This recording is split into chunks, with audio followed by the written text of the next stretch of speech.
This morning, an ROV, or remote operated vehicle, from the vessel Horizon Arctic discovered the tail cone of the Titan submersible approximately 1,600 feet from the bow of the Titanic on the seafloor. The ROV subsequently found additional debris. In consultation with experts from within the Unified Command, the debris is consistent with the catastrophic loss of the pressure chamber. Termination, we immediately notified the families. On behalf of the United States Coast Guard and the entire Unified Command, I offer my deepest condolences to the families. I can only imagine what this has been like for them, and I hope that this discovery provides some solace during this difficult time.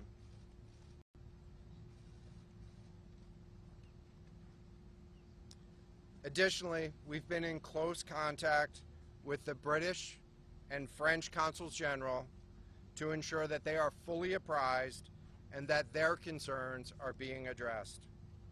The outpouring of support in this highly complex search operation has been robust and immensely appreciated.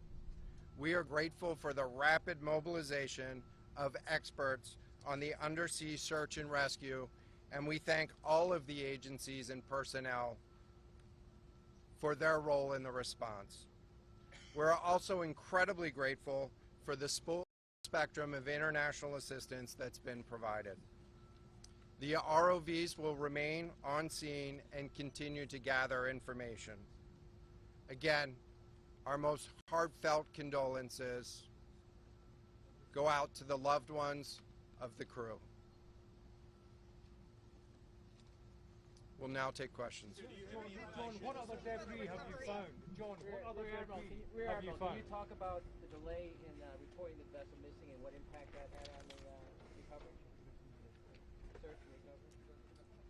This was a incredibly complex case, and we're still working to develop the details for the timeline involved with this casualty and the response. And so we'll provide that. James Matthews from Sky News. John, what other debris have you found? And have you found any trace of those who were on board? So this is an incredibly complex operating environment on the seafloor, over 2 miles beneath the surface. And so the remote operating vehicle has been searching, and it is highly capable. And we've been able to classify parts of the pressure chamber for the Titan submersible. Let me refer to one of my undersea experts here, Mr. Paul Hankin, to talk about the nature of some of the debris.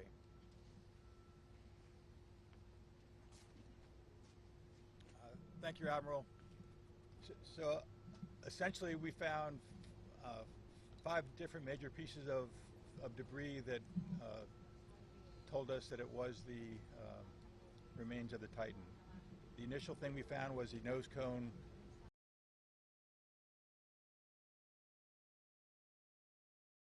debris field, large debris field. We found the front end bell of the pressure hull. That was the first indication that there was a catastrophic event. Shortly thereafter, we found a second smaller debris field. Within that debris field, we found the other end of the pressure hull, the aft end bell, which was basically comprised of the totality of that pressure vessel. We continue to map the debris field, and as the Admiral said, we will do the best we can to fully map out what's down there. Admiral, is there?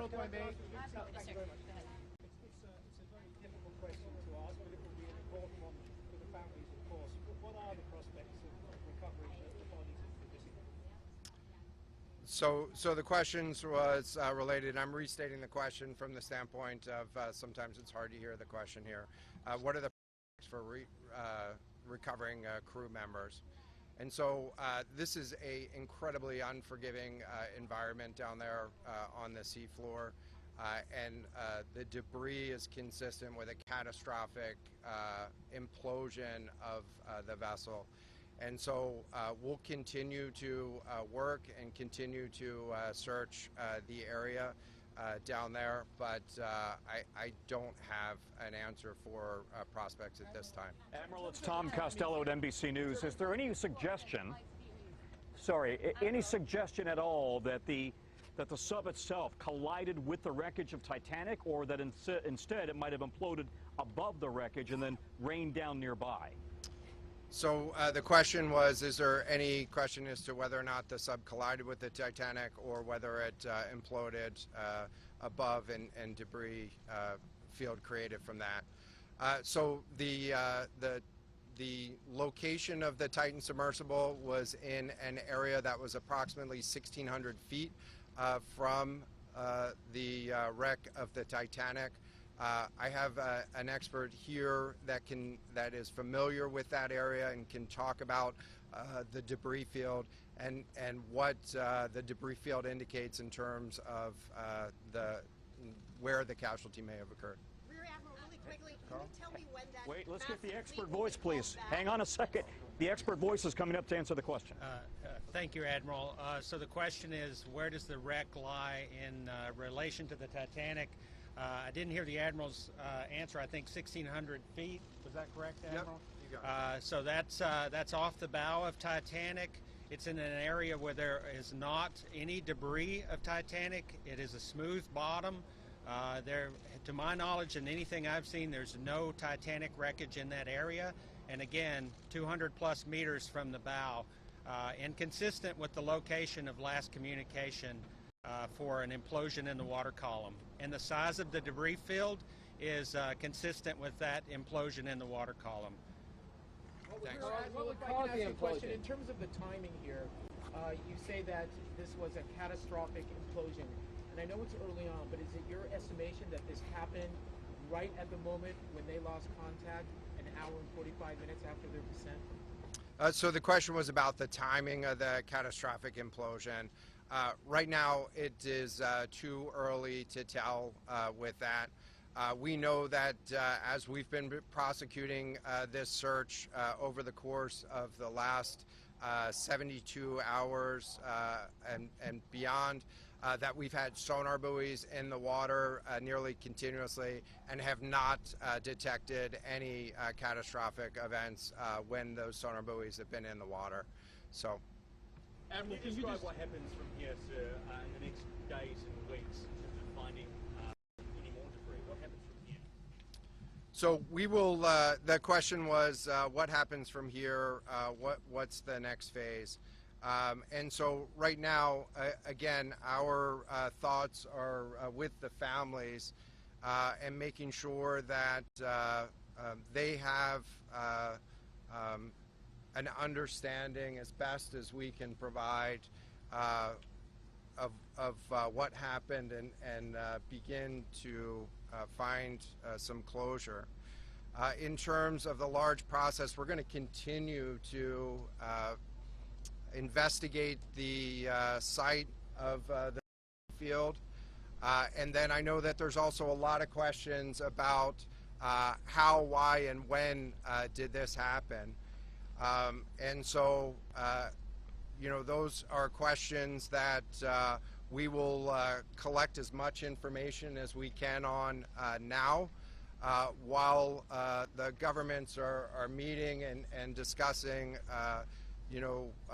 what an investigation of this nature of a casualty might look like. This is something that happened. I'll just remind everybody. This is something that happened in a remote portion of the ocean with people from several different countries around the world And so it is a complex case to work through, but I'm confident that those questions will begin to get answered. Will the Coast Guard lead the investigation, sir?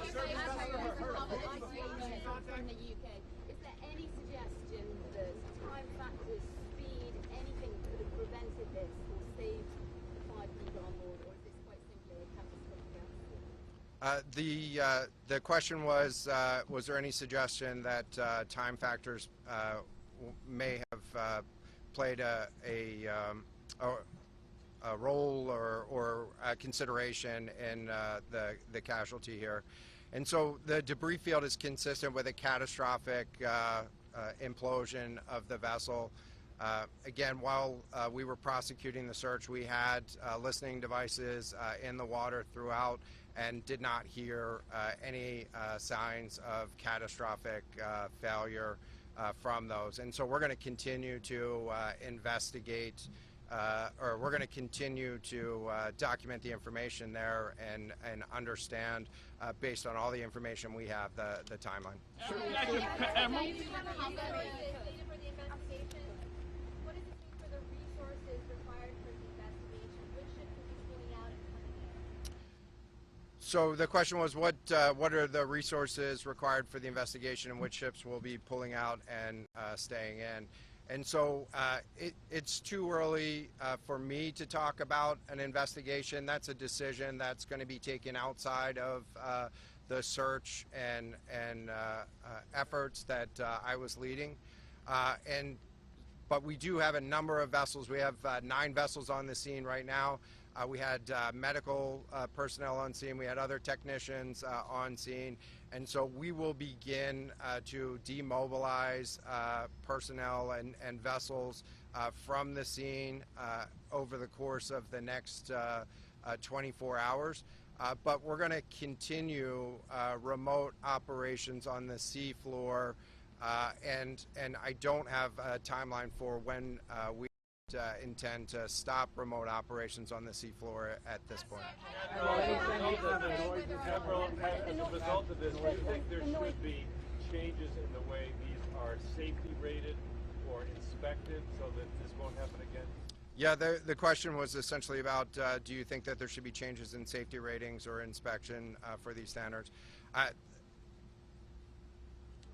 I know that there's a lot of questions about why, how, when this happened, and the members of the Unified Command, have those questions too, as professionals and experts that work in this environment. And this is an incredibly difficult and dangerous environment to work in out there. But those questions about the regulations that apply and the standards, that's going to be, I'm sure, a focus of future review. Right now, we're focused on documenting the scene and continuing the subfloor. I know we don't know the timing here. We don't know the timing here, but there was the banging noises yesterday that redirected and redeployed the ROVs to this area. Is there anything conclusive in those noises, and did that redirection and then finding this debris field today all help? So throughout the search efforts, we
This was a incredibly complex operation, and we were able to mobilize an immense amount of gear to the site in just a really remarkable amount of time, given the fact that we started without any sort of vessel response plan for this or any sort of pre-stage resources. And so the equipment that was brought on site this morning that we were using was a pelagic ROV capable of operating at 6,000 meters, cameras, sonar, other articulating arms and resources on it. And it, we had to transport it here through C-17 aircraft. This is 2 aircraft that it took to get this up here. And so we've really had the right gear on site and worked as swiftly as possible to bring all of the capabilities that we had to bear to this search and rescue effort. And it was just a huge international and interagency effort to make this happen. So I'm really grateful for all of the responders that came out to support this and really search for the vessel. It is a difficult day for all of us, and it's especially difficult for the families, and our thoughts are with the families today. But this was an immense support, and we had the right gear on the bottom to find it. So thank you.